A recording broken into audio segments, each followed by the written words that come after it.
नमस्कार दोस्तों, मानहवा mind channel में आप सभी का स्वागत है। आज की कहानी एक ऐसी दुनिया से शुरू होती है जहां अचानक पूरी दुनिया में राक्षसों के हमले शुरू हो जाते हैं। इसी समय सभी इंसानों के सामने एक सिस्टम प्रकट होता है और वह घोषणा करता है, तुम अवेकेंड हो चुके हो। बहुत से लोग इस सिस्टम के जरिए खास ताकत हासिल कर लेते हैं।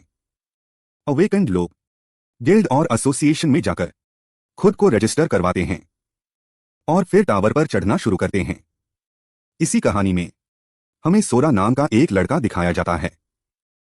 सोरा देखता है कि कुछ लोग एक सेब्रस को जबरदस्ती ले जा रहे हैं।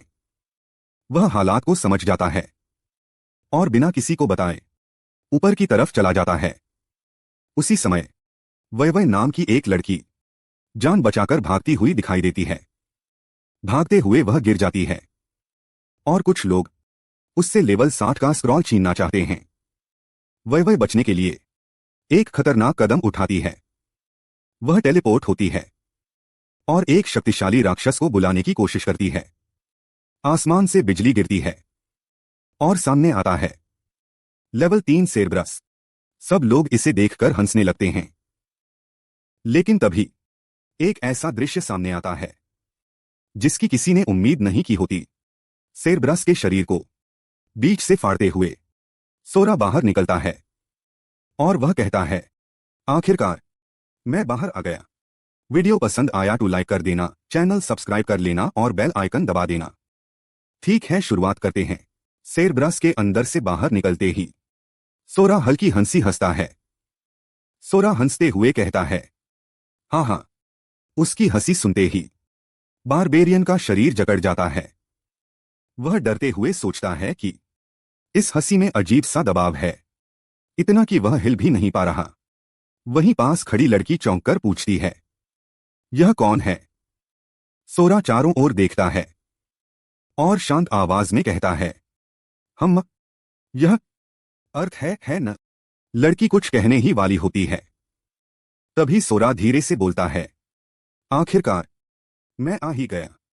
आसपास खड़े कुछ लोग सोरा को घूरते हुए चिल्लाते हैं, क्या तुम लोग कॉस्प्ले कर रहे हो या कुछ और?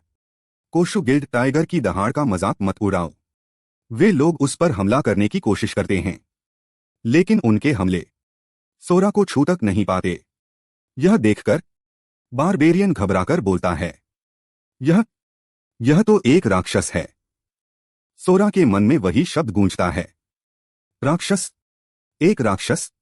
वह बारबेरियन का गला पकड़ लेता है और ठंडी आवाज में पूछता है, मुझे अपना नंबर दिखाओ। बारबेरियन घबराकर जवाब देता है, नंबर? तुम किस बारे में बात कर रहे हो? सोरा उसका गला छोड़ देता है। वह झुंझलाकर बड़बड़ाता है, धिक्कार है इस शरीर के साथ भी, मालिक। फिर वह सामने खड़े लोगों से कहता है, भाड़ में जाओ। गुस्से में लोग चिल्लाते हैं, धिक्कार है, तुम्हें इसका पछतावा होगा। दूसरी ओर वह चुपचाप सोरा को देखती है। वह मन ही मन सोचती है, क्या गजब की ताकत है। और वो भयानक निशान, वह कौन है? क्या वह उस ट्रांसफर स्क्रॉल से बुलाया गया पाताल लोक का दानव हो सकता है? तभी सोरा अचानक पूछता है, इस टावर के बनने के बाद कितने साल बीत चुके हैं? वह थोड़ी हैरानी से जवाब देती है, यह 5वां साल है। सोरा चौंक जाता है, क्या यह सच में पृथ्वी है? यह कैसा सवाल है? और वह ट्रांसफर स्क्रॉल, तुम्हारा पहनावा भी, यह सब आखिर है क्या? वह गहरी सांस लेकर कहती है, टावर के प्रकट होने के बाद मनुष्यों में एक व्यवस्था जागृत हो चुकी थी।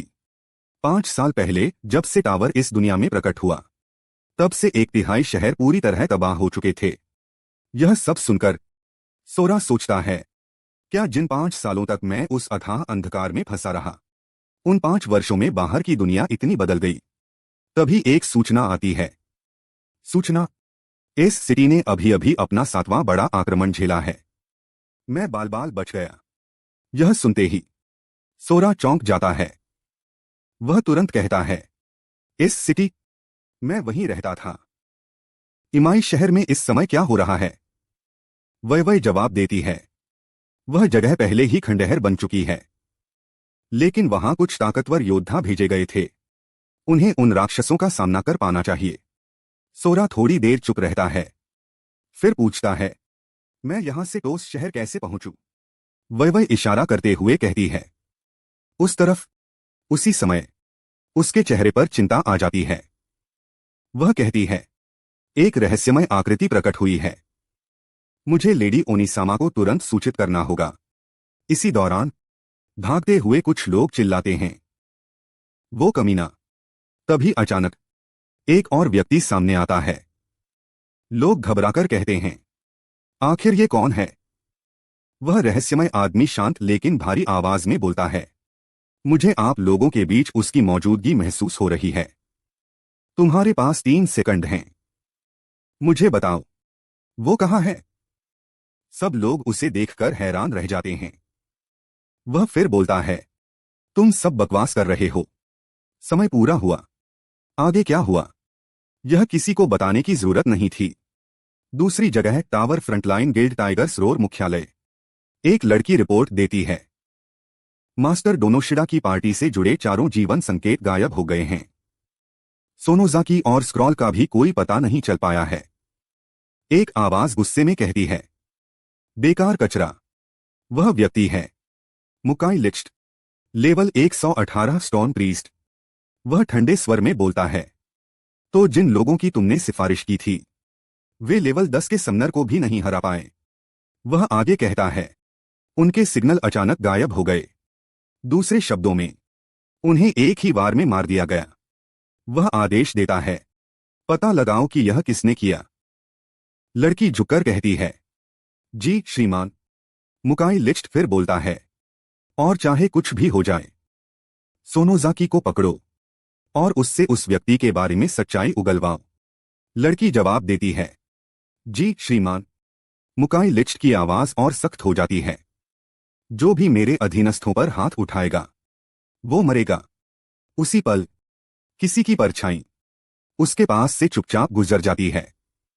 मुकाई लिस्ट रुक जाता है और कहता है, खून की वो भयानक बदबू, ये कौन है? और हाँ, मानहवा माइंड को सब्सक्राइब करना। दूर की ओर देखते हुए एक आवाज आती है, उस तरफ। क्या वह अफालन क्षेत्र है? यह आक्रमण सामान्य नहीं है। इसमें कोई शक नहीं कि एक बहुत बड़ी सेना आगे बढ़ रही है। 5 साल की पूरी खामोशी के बाद टावर आखिरकार फिर से जाग चुका था। आदेश दिया जाता है, सभी खोज दल पीछे हटें। हमारे सामने एक गंभीर संकट खड़ा हो गया है। उसी समय सोरा वहां पहुंच चुका होता है। S city fallen zone. चारों ओर तबाही फैली हुई है, टूटी इमारतें, जली हुई जमीन और खामोशी। सोरा धीरे से कहता है, उन 5 वर्षों में जब मैं अथाह अंधकार में फंसा हुआ था, यह जगह पूरी तरह नरक में बदल चुकी है। वह रुकता है, अपने मन में सोचता है, लेकिन अथाह गहराई में मैं और मजबूत हो गया। वह याद करता है, मैं पहले बहुत डरपोक हुआ करता था। हर चीज से डर लगता था, लेकिन अब मैं पहले से कहीं ज्यादा मजबूत हूं। समय और लड़ाइयों ने उसे बदल दिया था। मेरी इंद्रियां धीरे धीरे सुस्त पड़ गईं। मैं एक दरिंदे की तरह बनने ही वाला था, लेकिन वह खुद को संभाल लेता है। मेरे परिवार के ख्यालों ने मुझे इंसान बनाए रखा। उन्हीं की वजह से मैं अब भी जमीन से जुड़ा हूं। वह आगे देखता है, वे राक्षस जिनसे मुझे कभी बहुत डर लगता था, अब वे बिल्कुल कमजोर लगते हैं। सोरा मन ही मन बुदबुदाता है, पिताजी, माताजी, भाई, कृपया आप सब सुरक्षित रहें। सोरा टूटे हुए शहर को देखते हुए आगे बढ़ता है। उसके मन में एक ही ख्याल चलता रहता है, यह शहर कभी बहुत समृद्ध हुआ करता था, अब यह पूरी तरह खंडहर बन चुका है। इमारतें इस तरह से टूटी हुई हैं मानो किसी भीषण भूकंप ने सब कुछ तबाह कर दिया हो। लेकिन वह ध्यान से देखता है, यहां राक्षसों द्वारा लोगों की हत्या के कोई निशान नहीं हैं। लगता है जब से यह जगह खाली की गई है, तब से यहां कोई इंसान नहीं रहा। सोरा रुकता है, यह उसका घर है। वह जानता था कि यहां कोई नहीं होगा, फिर भी वह आया, क्योंकि यह जगह उसकी सबसे सुखद यादों से भरी हुई है। वह अंदर कुछ देखता है। एक पत्र। पत्र में लिखा होता है, सब लोग कहते हैं कि तुम मर चुके हो, लेकिन मां और मुझे इस पर कभी विश्वास नहीं हुआ। हम तुम्हारा सामान ले आए और इसे बिल्कुल तुम्हारे पुराने कमरे की तरह सजा दिया है। हमें पूरा यकीन है कि तुम वापस आओगे और हम तुम्हारा इंतजार कर रहे हैं। तुम्हारे लिए हमने सब कुछ दांव पर लगा दिया। तुम्हारे पसंदीदा कपड़े यहीं रखे हैं, छोटे साइज से लेकर मस्टर्ड रंग तक, हर साइज में, ताकि जब भी तुम लौटो नए कपड़े पहन सको। दराज में छठे आश्रय स्थल का नक्शा है। अगर तुम यह पत्र पढ़ रहे हो तो कृपया हमसे मिलने जरूर आना। हम तुम्हारा इंतजार करेंगे। माता पिता। पत्र पढ़कर सोरा चुप हो जाता है। उसके मन में सवाल उठता है, अब मैं कितना मजबूत हो चुका हूं? अगर मैं इस सर्वनाश के बाद फैली सारी गड़बड़ को खत्म करने लायक बन गया हूं, तो शायद मैं अपना खोया हुआ सब कुछ वापस पा सकूं। उसकी नजर नक्शे पर जाती है। 6 शेल्टर। वह तय करता है, नक्शे के अनुसार अब पूर्व दिशा में बढ़ना होगा। वह सड़क की ओर देखता है, फिर खुद से कहता है, नहीं, सीधे आगे जाना ज्यादा तेज होगा। इसी बीच दूसरी जगह कुछ लोग आपस में बात करते दिखाई देते हैं। ये क्या था? आवाज बहुत जोरदार थी। तुम्हें यकीन है कि ज्यादा शराब पीने की वजह से ऐसा नहीं लगा? फिर भी गार्ड की ड्यूटी बेहद उबाऊ है। अचानक, आखिर ये बला है क्या? मैं इसे साफ नहीं देख सका। रुको, देखो, हमने इसे कैमरे में रिकॉर्ड कर लिया है। स्क्रीन पर तस्वीर साफ होती है। वह है एक व्यक्ति। एक लड़की डरते हुए पीछे हटती है और साफ शब्दों में कहती है कि वह सिर्फ खाना ढूंढने आई है। वह किसी झगड़े या मुसीबत में नहीं पड़ना चाहती। लेकिन सामने खड़े कुछ लड़के हंसते हैं। वे कहते हैं कि नोमैंस जोन में अभी भी जिंदा लोग हैं। उनमें से एक उसकी तरफ देखते हुए बोलता है कि इतने सालों बाद किसी महिला को देखा है और उसका शरीर भी काफी ठीक है। वे झूठी तसल्ली देते हैं कि डरने की जरूरत नहीं, वे बुरे लोग नहीं हैं और वे उसका अच्छे से ख्याल रखेंगे। लड़की साफ मना करती है, लेकिन लड़कों की आवाज बदल जाती है। वे कहते हैं कि अब डरने की जरूरत नहीं, वे नरमी से पेश आएंगे और इतने अच्छे शरीर को बेकार नहीं जाने देंगे। उसी पल सोरा आगे बढ़ता है। वह ठंडी आवाज में कहता है कि यह दुनिया अब भी वही पुराना घटिया कचरा है। उसकी नजर में यह सब सिर्फ गंदगी है। लड़के चौंक जाते हैं। वे चिल्लाते हैं, वहां कौन है? अगर हमारे रास्ते में आया तो पछताना पड़ेगा। वे हमला करने की कोशिश करते हैं। एक चिल्लाता है, उसे पकड़ो, मर जा कमीने। लेकिन अगला पल बदल जाता है। सोरा अकेले ही सभी को बेरहमी से पीटकर जमीन पर गिरा देता है। एक घायल लड़का गुस्से में चिल्लाता है कि वह गिल्ड टाइगर रोअर से है और अगर उस पर हाथ उठाया गया तो गिल्ड चुप नहीं बैठेगी। सोरा उसका नाम लेकर जवाब देता है, इजी कागावा। वह उससे पूछता है, जिस आदमी को तुमने मारा था, क्या उसका चेहरा भी तुम्हें याद है? लड़के का चेहरा पीला पड़ जाता है। वह बुदबुदाता है, तुम नहीं, क्या तुम मुकुजिमा हो? यह असंभव है। तुम जिंदा क्यों हो? वह पीछे हटने लगता है। सोरा उसका गला पकड़ लेता है। वह कहता है कि वह नरक से वापस आने के लिए संघर्ष करता रहा और इसके लिए वह उसका धन्यवाद करता है। लेकिन अब उसकी बारी है। वह उसे नरक में गिराने वाला है। सोरा साफ कहता है कि वह उसकी सारी गरिमा को कुचल देगा। यही अब उसकी ताकत है। इसी दौरान सोरा के मन में लगातार एक ही आवाज गूंजती है, उसे मार डालो, उसे मार डालो। तुम सबसे ताकतवर हो, सब कुछ तुम्हारी इच्छा के अनुसार होगा। सोरा सामने खड़े व्यक्ति को देखकर बोलता है। वह याद दिलाता है कि कैसे पहले उसे रोज तंग किया जाता था, दर्द दिया गया, अपमान सहना पड़ा और सबसे ज्यादा खुद को पूरी तरह शक्तिहीन महसूस करना पड़ा।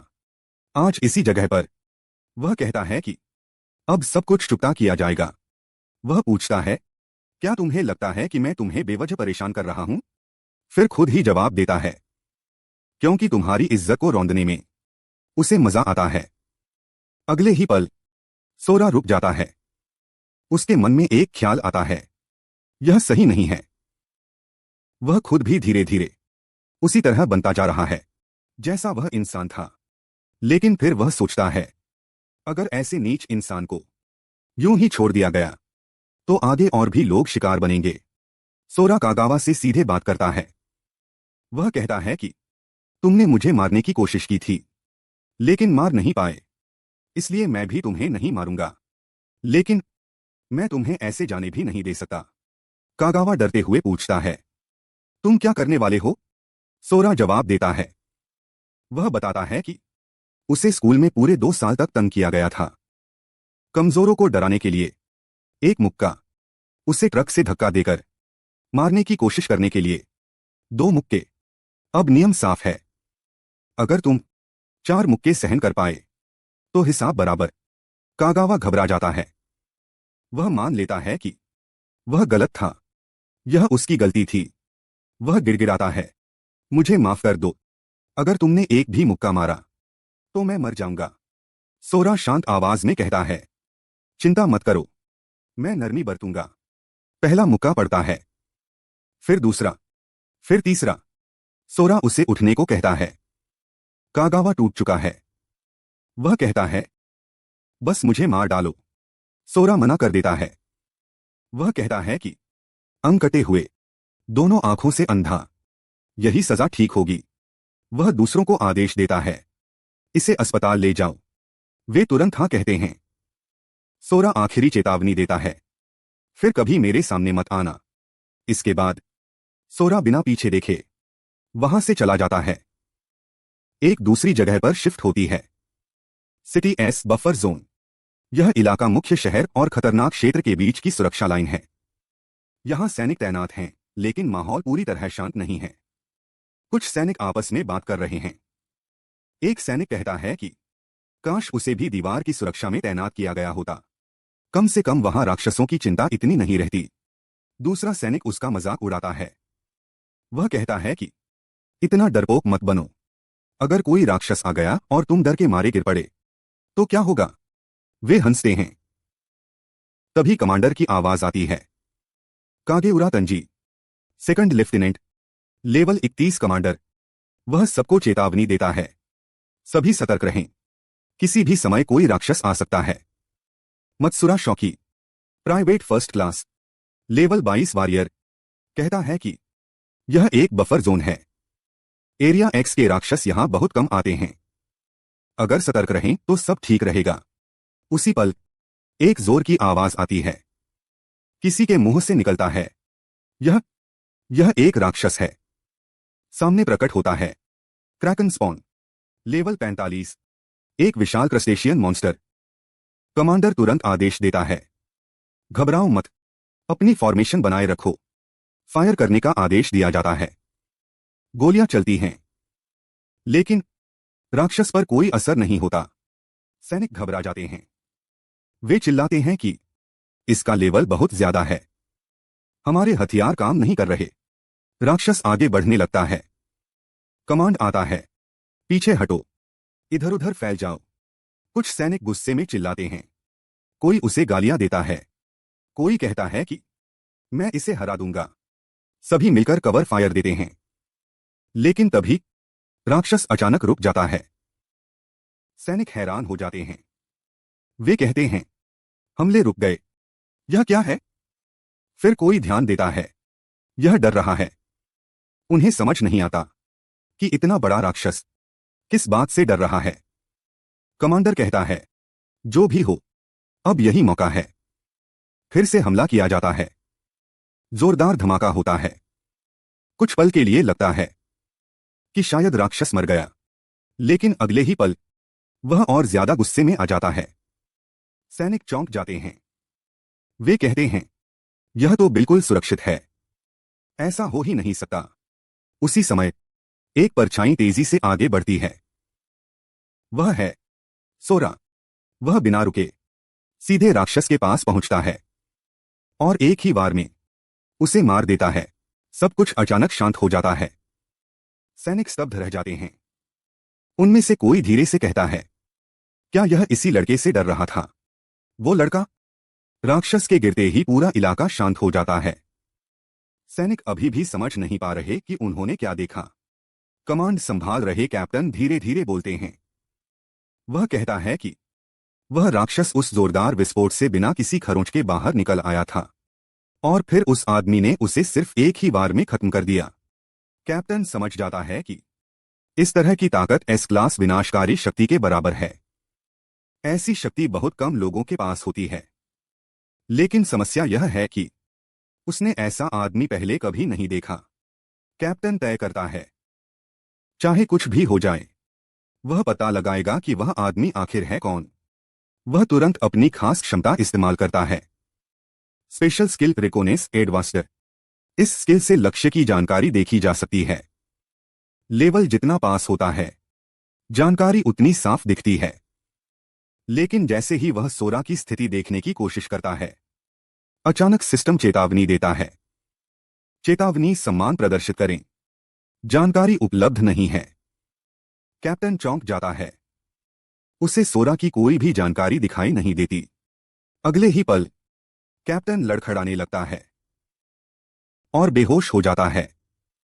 सैनिक घबरा जाते हैं। कोई चिल्लाता है, क्या हुआ? दूसरा आदेश देता है, सेकंड लेफ्टिनेंट बेहोश हो गए हैं, तुरंत डॉक्टर को बुलाओ। उसी समय सोरा पास खड़े एक सैनिक की ओर देखता है। शांत आवाज में वह कहता है, अरे मुझे तुमसे कुछ पूछना है। सैनिक तुरंत सीधा खड़ा होता है। हाँ? सोरा पूछता है, शरणार्थी क्षेत्र 6 यहां से कितनी दूर है? सैनिक जवाब देता है, उत्तर दिशा में लगभग 50 किलोमीटर। लेकिन वहां पहुंचने के लिए आपको एरिया एक्स से होकर जाना होगा। वह समझाता है कि एरिया एक्स ऐसा इलाका है जहां जानबूझकर राक्षसों को इकट्ठा किया गया है ताकि शहरों को नुकसान कम हो। वहां कई शिकारी राक्षसों से लड़ रहे हैं। सैनिक जमीन पर पड़े आइटम्स की ओर देखता है और कहता है, ये सब बहुत दुर्लभ वस्तुएं हैं। सोरा ध्यान से सुनता है और बोलता है, तो असली दुनिया में भी राक्षसों को मारकर आइटम ड्रॉप्स मिलते हैं। यह सब बिल्कुल एक खेल जैसा है। फिर वह पूछता है, तुम लोगों के हिसाब से यह राक्षस कितना ताकतवर था? सैनिक जवाब देता है, लेवल 45, काफी खतरनाक दुश्मन माना जाता है। सोरा थोड़ा सोचकर कहता है, इस तरह की चीज से तुम लोग इतना परेशान हो रहे हो? फिर वह पूछता है, एरिया एक्स में लेवल 45 से ऊपर के कितने राक्षस हैं? सैनिक कहता है, शायद 100 से भी कम। अगर इतने ताकतवर राक्षस हर जगह होते तो मानवता कब की खत्म हो चुकी होती। सोरा सिर हिलाता है, समझ गया, धन्यवाद। वह मुड़कर जाने लगता है। तभी एक सैनिक उसे रोकता है। रुको। वह थोड़ा झिझकते हुए कहता है, यह शायद स्वार्थी अनुरोध हो, लेकिन क्या आप एरिया एक्स में जाने के इच्छुक होंगे? आप जैसे ताकतवर शिकारी के साथ कई लोगों की जान बच सकती है। सोरा शांत स्वर में पूछता है, शरणार्थी क्षेत्र 6 तक पहुंचने का सबसे छोटा रास्ता एरिया एक्स से होकर ही जाता है ना? सैनिक हैरान होकर कहता है, हाँ। सोरा जवाब देता है, तो ठीक है। सैनिक को यकीन नहीं होता। तो क्या इसका मतलब? सोरा साफ शब्दों में कहता है, हाँ, मैं एरिया एक्स की ओर जा रहा हूं। फिर वह आखिरी बात कहता है, जो भी राक्षस दुर्भाग्य से मेरे रास्ते में आएगा, मैं उन सबको मार गिराऊंगा। और सोरा बिना पीछे देखे एरिया एक्स की ओर बढ़ जाता है। कुछ देर बाद अग्रिम पंक्ति के सैन्य शिविर के पिछले हिस्से में हलचल होती है। द्वितीय लेफ्टिनेंट होश में आता है। एक सैनिक राहत की सांस लेते हुए कहता है, सर, आप आखिरकार जाग गए। लेफ्टिनेंट धीमी आवाज में पूछता है, मैं कितनी देर तक बेहोश रहा? सैनिक जवाब देता है, लगभग 10 मिनट। राक्षस से मिली रिकवरी आइटम ने तुरंत असर दिखाया। लेफ्टिनेंट को सबसे पहले वही आदमी याद आता है वह पूछता है, जिस व्यक्ति ने हमें बचाया था वह कहाँ है? सैनिक जवाब देता है, वह उत्तर दिशा की ओर निकल गया है। लेफ्टिनेंट चौंक जाता है। उत्तर? रुको, तुमने अभी क्या कहा? सैनिक फिर साफ करता है, वह आदमी शरणार्थी क्षेत्र 6 की ओर जा रहा है। लेफ्टिनेंट तुरंत समझ जाता है, क्या वह एरिया एक्स से होकर गुजर रहा है? सैनिक कहता है, हाँ, और वह बिल्कुल भी चिंतित नहीं दिख रहा था। वह बिना रुके आगे बढ़ गया। लेफ्टिनेंट का चेहरा गंभीर हो जाता है। वह आदेश देता है, तुरंत केंद्रीय कमान से संपर्क करो। सैनिक हैरान होकर पूछता है, सी सेंट्रल कमांड? लेफ्टिनेंट जवाब देता है, निर्धारित समय तक अभी भी 10 मिनट बचे हैं।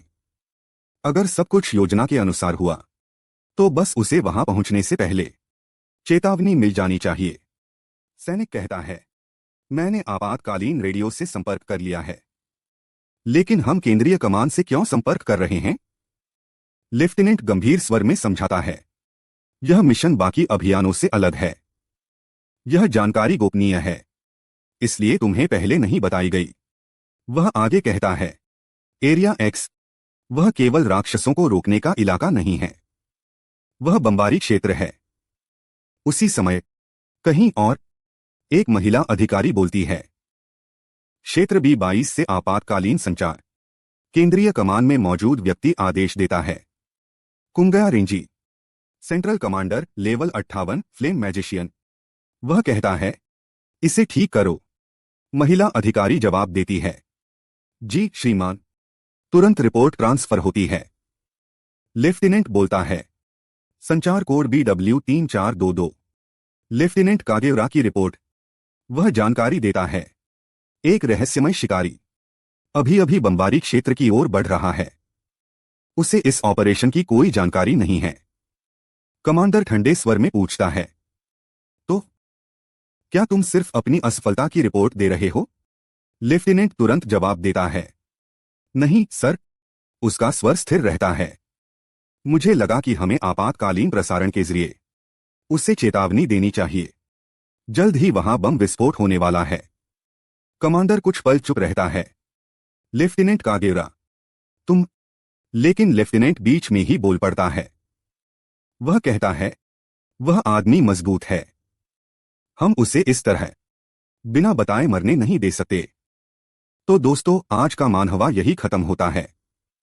वीडियो पसंद आया तो लाइक कर देना, चैनल सब्सक्राइब कर लेना और बेल आइकन दबा देना। कमेंट में बताना आपको ये स्टोरी कैसी लगी। मिलते हैं नेक्स्ट वीडियो में, तब तक के लिए बाय।